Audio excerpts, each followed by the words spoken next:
Luther Vandross was standing in the corner of the Arista Records anniversary party, champagne untouched in his hand, watching Whitney Houston work the room like she was born to it. And that's exactly what bothered him. It was December 1985, uptown Manhattan. One of those industry parties where legends brushed shoulders with rising stars and everyone pretended the champagne wasn't too warm and the conversation wasn't too fake. But Luther wasn't pretending anything. His jaw was tight, his eyes following Whitney as she laughed with executives, posed for photos, played the perfect pop princess. "She's selling out the church for pop money," Luther had said earlier to a small group of R&B purists backstage. The words had been quiet but sharp, carrying the weight of a man who'd spent his entire career protecting the sanctity of real soul music. Someone had heard him. Someone always hears. And now across the crowded room, Whitney's eyes met his. She'd heard what he said. Luther could see it in the way her smile faltered for just a fraction of a second before she excused herself and started walking toward him. This was about to get uncomfortable.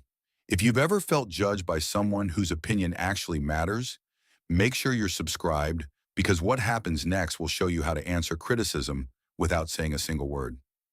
Luther Vandross wasn't just some singer with an opinion. He was R&B royalty, a vocal architect who'd worked with everyone from David Bowie to Barbra Streisand. But more importantly, he was a guardian of authentic soul, a man who believed that gospel music wasn't just a genre. It was a sacred responsibility passed down through generations of Black church tradition. And Whitney Houston, in his view, was abandoning that responsibility for MTV rotations and pop radio dominance. The thing was, Luther had a point, or at least he thought he did. Whitney's self-titled debut album had exploded onto pop charts in ways that made executives salivate but made purists nervous. "Saving All My Love for You," "How Will I Know," "Greatest Love of All," these weren't gospel songs. They were slick, produced, radio-friendly pop perfection, and they were making Whitney the biggest star in the world. But where was the church? Where was the Newark New Hope Baptist Church, where little Whitney had learned to sing from her mother, Sissy Houston, and her godmother, Aretha Franklin? Where was the raw, unfiltered gospel soul that was supposed to run through every note a Black woman sang? Luther had grown up in the church too. He understood what it meant to carry that legacy, and watching Whitney on magazine covers, dressed in designer gowns, singing pop ballads for white audiences, it felt like betrayal. "Luther," Whitney said as she reached him, her voice steady, but her eyes showing something else. Hurt. "I heard what you said." Luther didn't back down. This wasn't about personal feelings. This was about protecting something bigger than both of them. "They're calling you the voice," Luther said, his tone colder than he probably intended. "But voice without soul is just noise, Whitney. Can you still sing church? Or did Clive Davis bleach that out of you for the pop market?" The words hung in the air like smoke. Around them, the party continued. Patti LaBelle was laughing at something near the bar. Aretha Franklin was holding court by the piano. But in this corner, time seemed to stop as Whitney Houston absorbed the accusation that cut deeper than any bad review ever could. Because Luther wasn't wrong about the pressure. Whitney had been fighting this exact battle internally for months. Clive Davis, the legendary Arista Records executive who discovered her, had a vision. Make Whitney the first Black artist to completely transcend racial boundaries in pop music. Not by hiding her Blackness, but by packaging it in a way that white America couldn't resist. Sophisticated, polished, safe. But Whitney's mother, Sissy, had a different vision. "Don't you forget where you came from," Sissy had warned her 100 times. "That pop music is fine, but your gift comes from God, and God gave it to you in that church. Don't you ever lose that." Whitney was caught between two worlds. The pop princess Clive was creating, and the gospel daughter Sissy had raised. And now Luther Vandross, a man whose opinion actually mattered in the soul music community, was publicly questioning which side she'd chosen. Whitney's hands trembled slightly, but her voice didn't. "Luther, I never left. Do you want to hear?" Luther's expression didn't change. He gestured toward the grand piano across the room where Aretha had been sitting earlier. "Show me." What happened next would become one of those moments that people who were there would talk about for the rest of their lives. Whitney walked to the piano. The room didn't fall silent immediately. Parties like this don't stop on a dime. But word spread quickly. Whitney's about to sing. People turned. Conversations paused. Aretha Franklin, the Queen of Soul herself, moved closer. Luther stood with his arms crossed, waiting, judging. Whitney sat at the piano bench, her designer dress suddenly feeling ridiculous, like she was wearing a costume. She thought about her mother Sissy singing in that Newark church. She thought about her grandfather, Reverend Nicholas Drinkard, whose Drinkard singers had influenced gospel music for generations. She thought about every Sunday morning of her childhood, when singing wasn't about record sales or chart positions or MTV, it was about reaching something higher. She closed her eyes, and when she opened her mouth, it wasn't Whitney Houston, the pop star, who sang. It was Nippy, the little girl from Newark, singing "His Eye is on the Sparrow." No microphone, no production, no reverb or studio magic, just pure, raw, unfiltered gospel soul, a cappella. Why should I feel discouraged? Why should the shadows come? The room didn't just get quiet, it got reverent. Whitney's voice filled the space in a way that made the expensive sound system seem unnecessary. This wasn't the controlled, polished voice from her radio hits. This was something older, deeper, connected to every ancestor who'd ever sung their pain and hope into existence in a church that didn't have proper heating or cushioned pews. Why should my heart be lonely and long for heaven and home? Luther Vandross had heard thousands of vocalists in his life. He'd worked with the best. But what Whitney was doing right now wasn't just singing, it was testifying. Every note carried the weight of proof. Proof that you can't bleach gospel out of someone's soul. You can only choose whether or not to show it. His eye is on the sparrow, and I know he watches me. Whitney's voice broke on that line.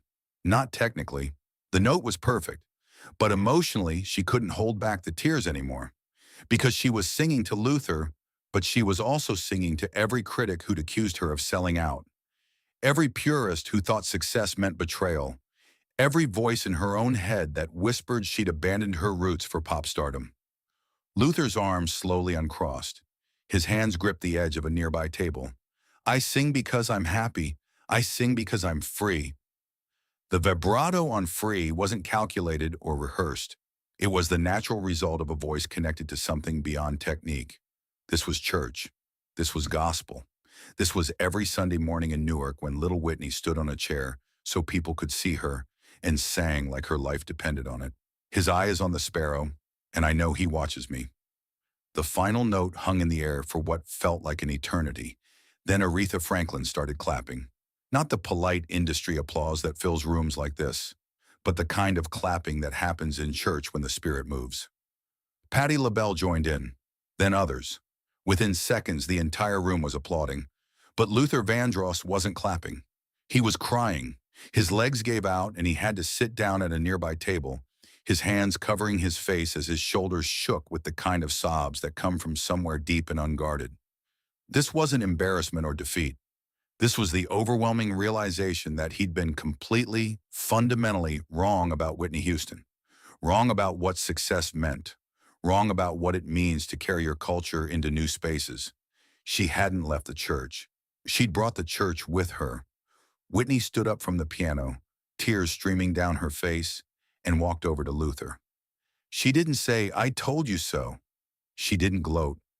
She just put her hand on his shoulder and whispered something that only he could hear. "It's always been there, Luther. I just had to find a way to share it with the whole world, not just our world." Luther looked up at her, his face wet with tears, and nodded, because he finally understood. The gospel wasn't about where you sang or who you sang for.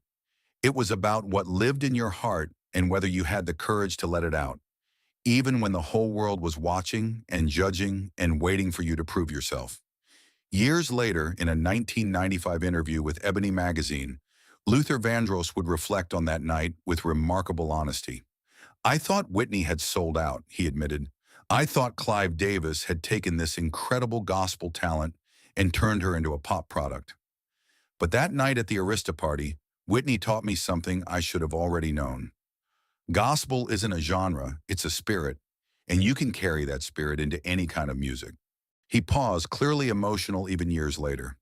When Whitney took gospel to the pop charts with songs like Greatest Love of All, she wasn't abandoning the church. She was doing exactly what the gospel is supposed to do, spreading a message of hope and love to people who might never step foot in a church.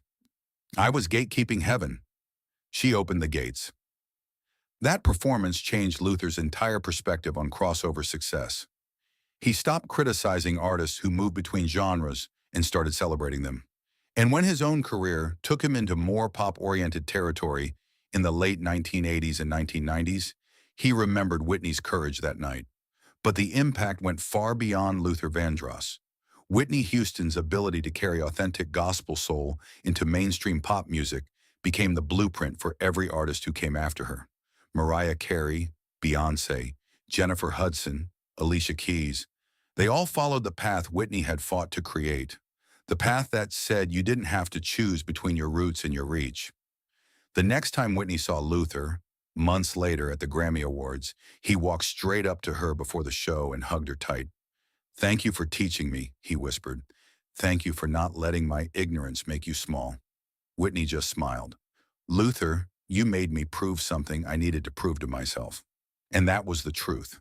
Because in that moment when Luther had challenged her, when he'd questioned whether she could still sing church, Whitney had been forced to confront her own fears about losing her identity in the pursuit of superstardom. The answer she found wasn't just for Luther, it was for herself. She was still Nippy from Newark. She was still Sissy Houston's daughter.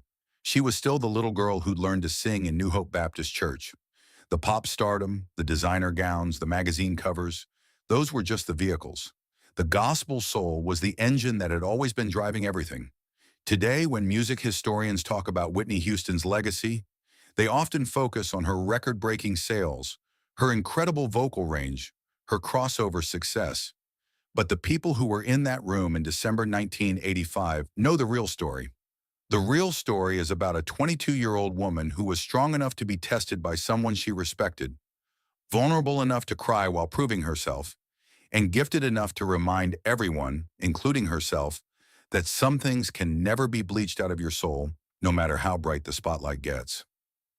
Luther Vandross tested Whitney Houston that night. He thought he was protecting gospel music from pop corruption.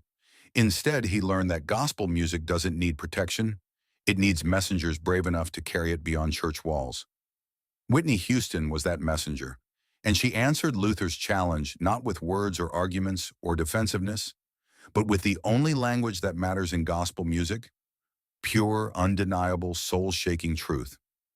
Have you ever felt accused of losing yourself in your success, only to discover that success couldn't change who you really are? Share your story in the comments below, and don't forget to subscribe for more untold moments when music legends proved everyone wrong with nothing but the truth in their voice.